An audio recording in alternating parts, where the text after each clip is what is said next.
Vamos abrir nossas Bíblias, né? Na Epístola de Paulo aos Efésios, no capítulo 4.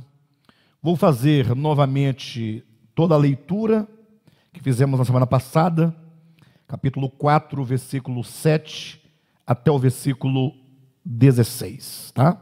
Leia comigo. E a graça foi concedida a cada um de nós, segundo a proporção do dom de Cristo.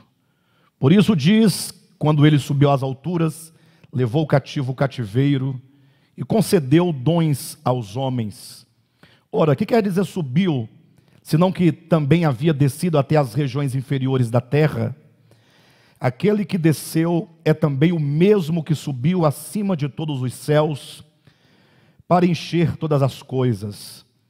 E ele mesmo concedeu uns para apóstolos, outros para profetas, outros para evangelistas e outros para pastores e mestres, com vistas ao aperfeiçoamento dos santos, para o desempenho do seu serviço, para a edificação do corpo de Cristo, até que todos cheguemos à unidade da fé e do pleno conhecimento do Filho de Deus, à perfeita varonilidade, à medida da estatura da plenitude de Cristo, para que não mais sejamos como meninos, agitados de um lado para o outro e levados ao redor por todo vento de doutrina, pela artimanha dos homens, pela astúcia com que induzem ao erro, mas, seguindo a verdade em amor, cresçamos em tudo naquele que é a cabeça, Cristo, de quem todo o corpo, bem ajustado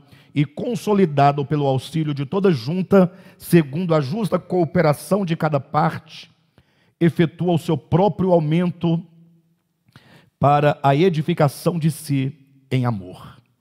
Diga amém.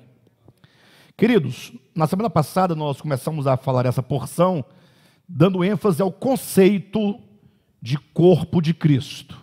Isso partindo da estrutura do pensamento da epístola, em que nós temos na segunda parte da epístola, no capítulo 3, a figura de um corpo, no capítulo 4, o corpo, no capítulo 5 nós temos a figura da noiva, e no capítulo 6 a figura de um exército. Isso, dentro do pensamento desta epístola, o pensamento de Paulo estruturado nessa epístola aos Efésios, a ideia é que os 3 primeiros capítulos, Paulo apresenta a obra de Deus, do Deus Trino. Ao falarmos em Deus Trino, a ênfase sempre é a obra, é sempre o aspecto econômico, né? Ou seja, a revelação de Deus enquanto uma triunidade está vinculada à obra que ele realiza e não necessariamente seria uma doutrina especulativa quanto ao ser divino, que é incognoscível, que é inescrutável, não é? Então não temos nós nenhum tipo de presunção ou pretensão de querer vasculhar esse campo inefável, esse campo que não existe nenhum horizonte para os nossos olhos, nenhuma palavra, porque Deus, ele está além de qualquer criatura, além de qualquer criação, além de todo o cosmo.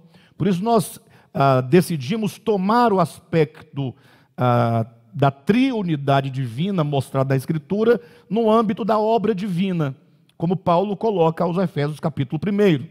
E ele diz então que essa obra divina do Pai, do Filho e do Espírito Santo resume-se numa obra de um propósito eterno elaborado na eternidade, que passa pelo tempo, pelo cumprimento, mediante a obra de Jesus Cristo, que é obra de redenção, que se traduz na ideia de reconciliação. A cruz de Cristo, enquanto o epicentro de onde emana a graça suficiente e toda a revelação do amor divino para que os homens se encontrem aqui na cruz. A cruz é o lugar de encontro de todos aqueles que um dia se dispersaram por causa do seu coração egoísta, por causa do pecado. Aqueles que se desintegraram de Deus e da sua criação, que se tornaram errantes, são agora trazidos de volta, atraídos pelo poder da cruz.